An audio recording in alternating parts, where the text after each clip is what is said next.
আসসালামু আলাইকুম প্রিয় শিক্ষার্থী, আশা করি তোমরা ভালো আছো। আলহামদুলিল্লাহ আমিও তোমাদের দোয়ায় ভালো আছি। আজকে আমি আমার 142তম লেকচার শুরু করতে যাচ্ছি। দেখো 142তম লেকচার শুরু করার পূর্বে তোমাদের প্রতি আমার আহ্বান, আমার ইউটিউব চ্যানেল ফ্লার্ক বিডি চ্যানেলটি সাবস্ক্রাইব করে নেওয়ার জন্য। যদি ফ্লার্ক বিডি চ্যানেলটি সাবস্ক্রাইব করো তাহলে আশা করি উপকৃত হবে। প্রিয় শিক্ষার্থী, আমি একাদশ শ্রেণীর পদার্থবিজ্ঞান প্রথম পত্রে নিউটনীয় বলবিদ্যা অধ্যায় থেকে একটি নতুন টপিকস নিয়ে আলোচনা করব। আজকের আলোচনার প্রথম টপিকস হচ্ছে নিউটনের গতির দ্বিতীয় সূত্রের তাৎপর্য। নিউটনের গতির কোন সূত্রের তাৎপর্য?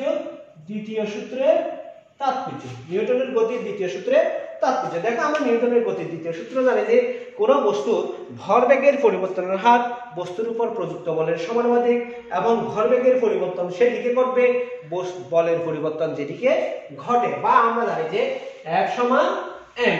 F সমান কি? m। দেখো প্রিয় শিক্ষার্থী, এই F সমান m এর সমীকরণের তাৎপর্য আমরা এখানে আলোচনা করব। এক নম্বর দেখো, বস্তুর ভর কখনো শূন্য হতে পারে না।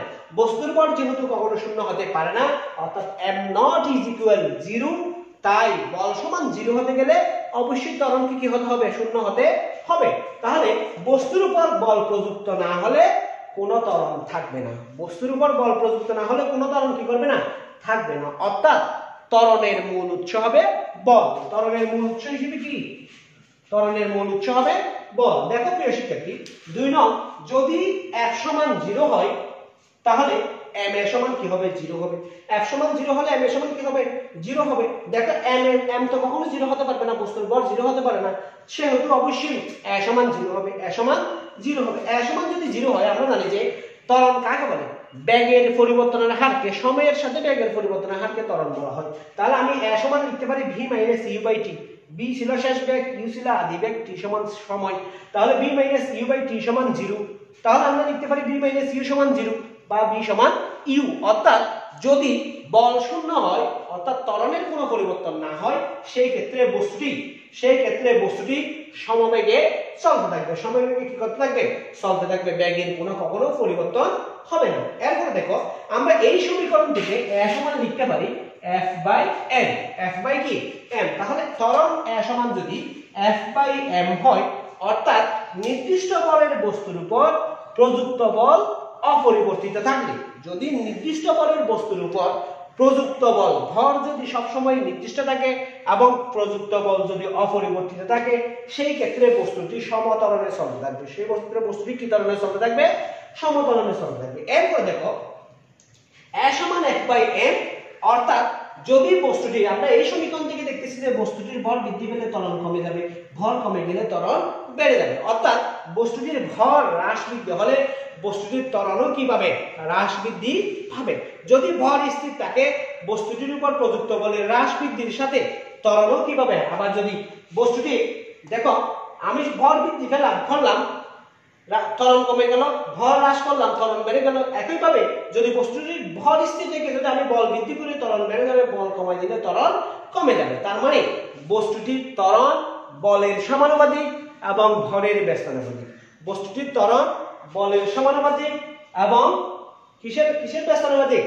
ভরের ব্যস্তানুপাতিক। এরপর দেখো, যেহেতু ভর স্কেলার রাশি, তাই ত্বরণের দিক হবে বলের দিকে। ত্বরণের দিক হবে কোন দিকে?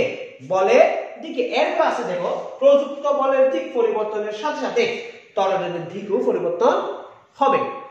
আমরা জানি যে কোন বস্তুর ভরবেগের পরিবর্তন তার উপর প্রযুক্ত বলের সমানুপাতিক, এবং ভরবেগ সেদিকে পরিবর্তন করবে বল যেদিকে কি হয়? পরিবর্তন হয়। তাহলে বল যেদিকে পরিবর্তন হবে, ত্বরণে কি ঘটবে? সেদিকে পরিবর্তন ঘটবে। আশা করি প্রিয় শিক্ষার্থী তোমরা নিউটনের গতির দ্বিতীয় সূত্রের তাৎপর্য মোটামুটি বুঝতে পেরেছো। দেখো প্রিয় শিক্ষার্থী, আমরা এখন রৈখিক ভরবেগের নিত্যতা বা সংরক্ষণশীলতার নীতি আলোচনা করব। দেখো আমরা জানি যে অনেকগুলি বস্তু যদি একসাথে ক্রিয়া করে এবং এদের উপর যদি বাহ্যিক কোনো বল প্রয়োগ না হয়, তবে বস্তুগুলির ভরবেগ সংরক্ষিত থাকে। অর্থাৎ বস্তুগুলির ভরবেগ কি থাকে? সব সময় ধ্রুব থাকে। এই নীতিকে বলা হয় ভরবেগের সংরক্ষণ নীতি। দেখো আমরা এটাকে যদি সুন্দরভাবে বলি, একাধিক বস্তুর উপর বাহ্যিক বল ক্রিয়া না করলে বা কোন সংস্থায় বা ব্যবস্থায় বাহ্যিক বলের লব্ধি শূন্য হলে, আবার বলতেছি, একাধিক বস্তুর উপর যদি কোনো প্রকার বাহ্যিক বল প্রয়োগ না হয় বা কোনো একটি সংস্থা বা ব্যবস্থায় যদি বাহ্যিক বলের লব্ধি কি হয়ে যায়, শূন্য হয়ে যায়, তবে সংস্থাটির মোট রৈখিক ভরবেগ ধ্রুব থাকবে। সংস্থাটির মোট রৈখিক ভরবেগ কি থাকবে? ধ্রুব থাকবে বা ভরবেগের কোনো পরিবর্তন ঘটবে না। এই যে রৈখিক ভরবেগ ধ্রুব থাকবে বা ভরবেগের কোনো পরিবর্তন ঘটবে না, এই নীতিকে বলা হয় ভরবেগের সংরক্ষণশীলতা নীতি বা নিত্যতা নীতি। এই নীতিকে বলা হয় কি? ভরবেগের সংরক্ষণশীলতা নীতি বা নিত্যতা নীতি। দেখো প্রিয় শিক্ষার্থী, যদি একটি সংস্থায় n সংখ্যক বল ক্রিয়াশীল আছে, n সংখ্যক বল কি আছে? ক্রিয়াশীল আছে, বা n সংখ্যক বস্তু বা n সংখ্যক কণা ক্রিয়াশীল আছে। বল মানে আমি মনে করলাম n সংখ্যক কণা ক্রিয়াশীল। দেখো এদের ভরবেগ যদি f1 f2 f3 fn হয়, তাহলে এখানে যদি লব্ধি বল শূন্য হয়, লব্ধি বল কি হয়? শূন্য হয়, অর্থাৎ বাহ্যিক কোনো বল প্রয়োগ না ঘটে, সেই ক্ষেত্রে মোট ভরবেগ ফ সমান আমরা লিখতে পারি f1 plus f2 plus f3 plus fn, অর্থাৎ সবগুলি ভরবেগের সমষ্টি হচ্ছে মোট ভরবেগ, এবং এটা সমান আমরা লিখলাম f0। এখানে f0 মানে হচ্ছে ভরবেগের পরিবর্তন, কি? ধ্রুব। ভরবেগের পরিবর্তন কি? ধ্রুব। অর্থাৎ এমন একটি সংস্থা বা ব্যবস্থা যেখানে বাহ্যিক বলের লব্ধি যদি শূন্য হয়, সেই ক্ষেত্রে দেখা যাবে যে ভরবেগের টোটাল কোনো পরিবর্তন ঘটতেছে না বা ভরবেগের পরিবর্তন স্থির আছে। এই ঘটনাকে আমরা বলবো ভরবেগের নিত্যতা নীতি বা ভরবেগের সংরক্ষণশীলতা নীতি। ভরবেগের নিত্যতা নীতি বা ভরবেগের কি নীতি? সংরক্ষণশীলতা নীতি। দেখো নিউটনের দ্বিতীয় সূত্র থেকে আমরা জানি যে m বলের কোনো বস্তুর উপর, দেখো m বলের কোনো একটি বস্তু যদি v বেগে গতিশীল হয়, m বলের কোনো একটি বস্তু যদি কি হয়? v বেগে গতিশীল হয়, সেই ক্ষেত্রে বস্তুটির ভরবেগ হবে mv। সেই ক্ষেত্রে বস্তুটির ভরবেগ হবে কি? mv, এবং ভরবেগের দিক হবে v এর দিকে। যদি ভরবেগকে যদি আমি ফি দ্বারা চিহ্নিত করি, তাহলে ফি সমান mv। আবার আমরা জানি যে লব্ধি বল যদি f হয়, f সমান হবে d dt ফি। d dt কি? বা d ফি dt। লব্ধি বল f সমান d dt ফি বা d ফি dt। এখানে ফি মানে হচ্ছে যে মোট ভরবেগ। ফি মানে কি? ভরবেগ, মোট ভরবেগ। দেখো প্রিয় শিক্ষার্থী, যদি বলের পরিবর্তন না ঘটে, বলের পরিবর্তন যদি কি হয়? না ঘটে, সেই ক্ষেত্রে আমরা লিখতে পারি d ফি dt সমান 0। d ফি dt সমান কি? 0। বলের পরিবর্তন না ঘটলে d ফি dt সমান কি হবে? 0 হয়ে যাবে। তার মানে d ফি dt সমান 0 সমান কি? ফি সমান 0। ফি সমান 0, অর্থাৎ ভরবেগের পরিবর্তন কি হয়ে যাচ্ছে? শূন্য হয়ে যাচ্ছে। তাহলে আমরা বলতে পারি সময়ের সাপেক্ষে ফি স্থির থাকে। সময়ের সাপেক্ষে কি স্থির থাকে? ফি স্থির থাকতেছে। এই প্রতিপাদন রৈখিক ভরবেগের নিত্যতা বিধি বা নিত্যতার সংরক্ষণশীলতা বা রৈখিক ভরবেগের নিত্যতা বিধি বা সংরক্ষণশীলতার নীতি নামে পরিচিত। এই নীতি অনুসারে যদি কোনো ব্যবস্থায় বাহ্যিক কোনো বল ক্রিয়া না করে, তবে ওই ব্যবস্থার মোট রৈখিক বেগ কি থাকবে? সংরক্ষিত থাকবে। আবার বলতেছি, এই নীতি অনুসারে যদি এই ক্ষেত্রে কোনো বাহ্যিক বল প্রয়োগ না হয়, সেই ক্ষেত্রে ভরবেগ কি থাকবে? সংরক্ষিত, মোট ভরবেগ সংরক্ষিত থাকবে। দেখো রৈখিক ভরবেগের নিত্যতা নীতির যাচাই বা রৈখিক ভরবেগের সংরক্ষণশীলতা নীতির প্রমাণ। দেখো আমরা জানি যে একটি বস্তু আরেকটি বস্তুকে যদি ধাক্কা দেয়, সেই ক্ষেত্রে সংঘর্ষ ঘটে। একটি বস্তু যদি আরেকটি বস্তুকে ধাক্কা দেয়, সেই ক্ষেত্রে কি ঘটে? সংঘর্ষ ঘটে। এবং সংঘর্ষ চলাকালীন সম্পূর্ণ ব্যবস্থায় মোট রৈখিক ভরবেগ কি থাকে? স্থির থাকে। আবার বলতেছি, কোন একটি বস্তু যখন আরেকটা বস্তুর সাথে ধাক্কা খায়, তখন তাদের মধ্যে সংঘর্ষ তৈরি হয়। এই সংঘর্ষ চলাকালীন সম্পূর্ণ অবস্থায় বা ব্যবস্থায় রৈখিক ভরবেগ কি থাকে? স্থির থাকে। দেখো পদার্থবিজ্ঞানে সংঘর্ষের কিছু বৈশিষ্ট্য রয়েছে। 1 নম্বর বৈশিষ্ট্য হচ্ছে সংঘর্ষের পূর্ববর্তী ঘটনা, সংঘর্ষ ঘটার পূর্বের ঘটনা এবং সংঘর্ষ ঘটার পরবর্তী ঘটনা হতে সম্পূর্ণ কি হবে? ভিন্ন হবে। 2 নাম্বার হচ্ছে সংঘর্ষকালে সম্পূর্ণ অবস্থায় একটি বৃহৎ বল কাজ করবে। সংঘর্ষকালে সম্পূর্ণ অবস্থায় কি কাজ করবে? একটি বৃহৎ বল কাজ করবে। সংঘর্ষে লিপ্ত যে কোনো দুটি বস্তুর অন্তত একটি বস্তুর বেগ পরিবর্তন হবে। মিনিমাম একটি বস্তুর বা দুইটি বস্তুর বেগও একসাথে কি হতে পারে? পরিবর্তন হতে পারে। সংঘর্ষকালীন সময়ে ভরবেগ এবং শক্তি কি থাকবে? সংরক্ষিত থাকবে। প্রিয় শিক্ষার্থী, আসো আমরা এখন ভরবেগের সংরক্ষণশীলতার নীতি কি করব?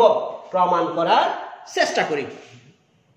দেখো প্রিয় শিক্ষার্থী, মনে করলাম m1 এর একটি বস্তু u1 বেগে এবং m1 বলের একটি বস্তু u1 বেগে এবং m2 বলের একটি বস্তু u2 বেগে একই দিকে গতিশীল অবস্থায় আছে।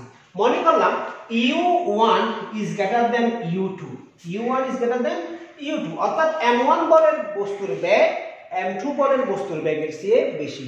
সেহেতু দেখা যাবে যে কোনো এক সময় m1 বলের বস্তুটি m2 বলের বস্তুটিকে পিছন দিক থেকে কি করবে? আঘাত করবে, ধাক্কা দিবে। এই যে কোনো এক সময় গিয়ে t সময় পরে তারা পরস্পর কি করছে? ধাক্কা খাইছে। m1 বলের বস্তু এবং m2 বলের বস্তু ধাক্কা খাওয়ার পর m1 বলের বস্তুর উপর একটি f1 বল প্রযুক্ত হয়েছে এবং m2 বলের বস্তু তার বিপরীত দিকে কি হয়েছে? f2 বলের বল প্রয়োগ হয়েছে। এখন দেখো ধাক্কার পরে বস্তু দুটি m1 বলের বস্তুটি v1 বেগে এবং m2 বলের বস্তুটি v2 বেগে সামনের দিকে কি হয়েছে? গতিশীল হয়েছে। আমি আবার বলতেছি, m1 বলের বস্তু এবং m2 বলের বস্তু দুইটি বস্তু যথাক্রমে u1 এবং u2 বেগ নিয়ে একই রেখা বরাবর গতিশীল। মনে করলাম u1 is greater than u2, সেহেতু কোনো না কোনো এক সময় u1 u2 কে কি দেবে? ধাক্কা দেবে। মনে করলাম তারা পরস্পর এই জায়গায় এসে ধাক্কা খেয়েছে। ধাক্কা খাওয়ার পরে তারা m1 বলের বস্তু v1 বেগে এবং m2 বলের বস্তু v2 বেগে সামনের দিকে কি হবে? অগ্রসর হবে। মনে করলাম তাদের মধ্যে ক্রিয়া প্রতিক্রিয়ার সময়কাল t, ক্রিয়া প্রতিক্রিয়া বা সংঘর্ষের সময়কাল মনে করলাম t। দেখো এই যে সংঘর্ষ, দেখা গেছে যে প্রথম বস্তুটির ভরবেগ হবে m1 u1 আদি ভরবেগ এবং দ্বিতীয় বস্তুটির আদি ভরবেগ হবে m2 u2। প্রথম বস্তুটির শেষ ভরবেগ হবে m1 v1, দ্বিতীয় বস্তুটির শেষ ভরবেগ হবে m2 v2।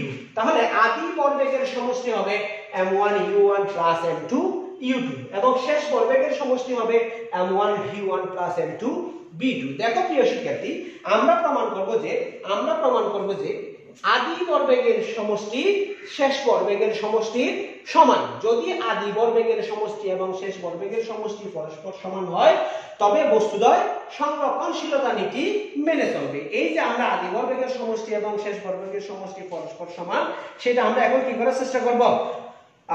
প্রমাণ করার চেষ্টা করব। দেখো প্রিয় শিক্ষার্থী, আমরা সেটা এখন কি করার চেষ্টা করব? প্রমাণ করার চেষ্টা করব। আদি ভরবেগের সমষ্টি এবং শেষ ভরবেগের সমষ্টি পরস্পর সমান, সেটা প্রমাণ করব। দেখো প্রথম বস্তুর ভরবেগের পরিবর্তনের হার হবে প্রথম বস্তুর ভরবেগের পরিবর্তনের হার। দেখো প্রথম বস্তুর ভরবেগের পরিবর্তন হচ্ছে m1 v1 m2 m1 u1 দেখো প্রথম বস্তুর ভরবেগের পরিবর্তন হচ্ছে m1 v1 m1 u1। তাহলে ভরবেগের পরিবর্তনের হার হবে m1 v1 m1 u1 by t।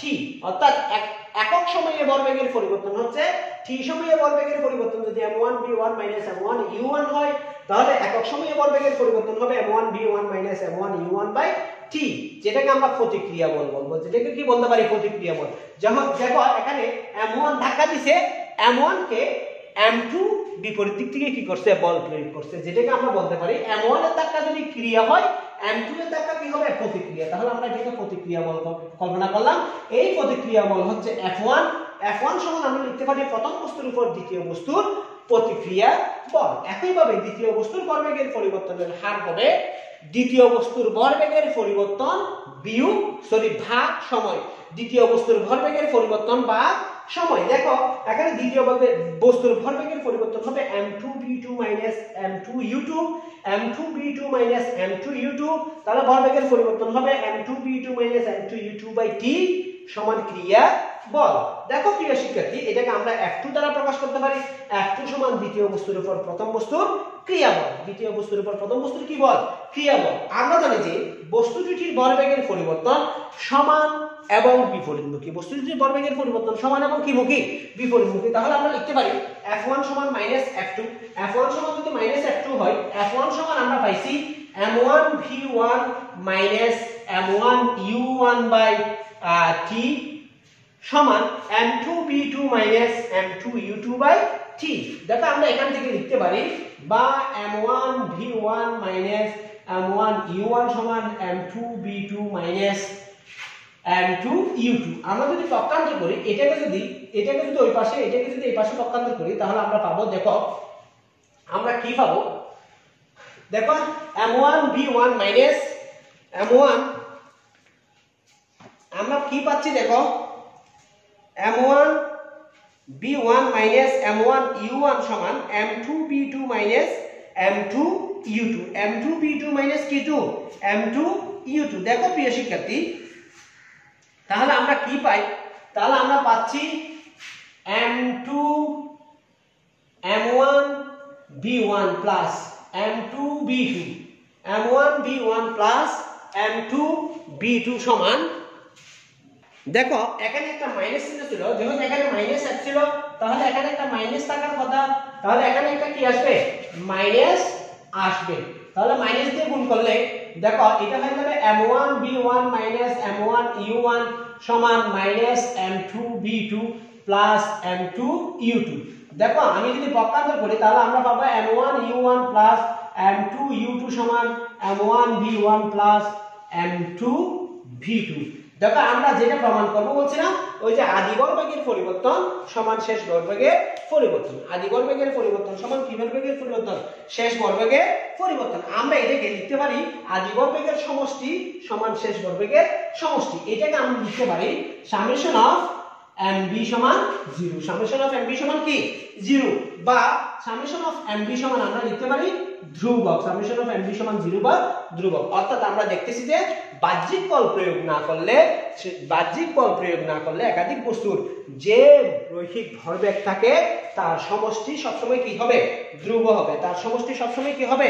ধ্রুব হবে। প্রিয় শিক্ষার্থী, আশা করি তোমরা বুঝতে পারছো। আমি এটাকে ভিন্ন একটি পদ্ধতিতে একটু প্রমাণ করার চেষ্টা করব। ভিন্ন একটি পদ্ধতিতে বা ডিফারেনশিয়াল মেথডে আমি এটাকে একটু প্রমাণ করার চেষ্টা করব।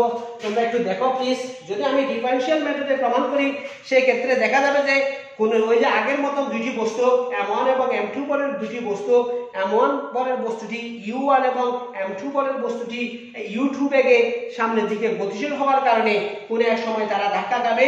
ধাক্কা খাওয়ার পরে তারা v1 এবং v2 বেগ নিয়ে একই দিক পরবর্তী ধাপে কি হবে? গতিশীল হবে। দেখো প্রিয় শিক্ষার্থী, মনে করি m2 এর উপর, m2 বলের বস্তুটির উপর, m2 বলের বস্তুটির উপর প্রযুক্ত বল F2। m2 বলের বস্তুটির উপর প্রযুক্ত বল F2। আমি এখানে চিত্রটা আঁকতেছি। এটা m1 বলের বস্তু u1 বেগে যাচ্ছে, m2 বলের বস্তু u2 বেগে যাচ্ছে। কোন এক সময় তারা ধাক্কা খাইছে। ধাক্কা খাওয়ার পরে দেখো এটা এদিকে যাবে, এটা এদিকে, এটা F1 m1, এটা F2। তাহলে m2 বলের বস্তুর উপর F2 পরিমাণ বল এবং m1 বলের বস্তুর উপর কি F1 বল প্রযুক্ত হয়েছে। m2 বলের বস্তুর উপর F2 বল এবং m1 বলের বস্তুর উপর কি হয়েছে?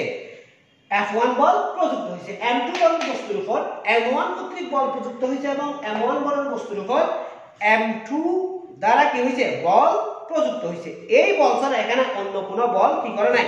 কাজ করে নাই। সেটা আমরা বলতে পারি m1 এবং m2 বলের বস্তু দুটির ভরবেগ, m1 এবং m2 বলের বস্তু দুটির ভরবেগ, ভরবেগ আমরা কল্পনা করতে পারি p1 ও p2। আমি এখানে ভেক্টর চিহ্নগুলো একটু উপেক্ষা করলাম, তোমরা একটু বোঝার চেষ্টা করিও। দেখো এটা m1 এবং এটা m2। দেখো এটা v2, এটা v1 থেকে সংঘর্ষের পরে গতিশীল হয়েছে। সংঘর্ষের পরে কি হয়েছে? গতিশীল হয়েছে। দেখো প্রিয় শিক্ষার্থী, নিউটনের তৃতীয় সূত্র থেকে আমরা জানি যে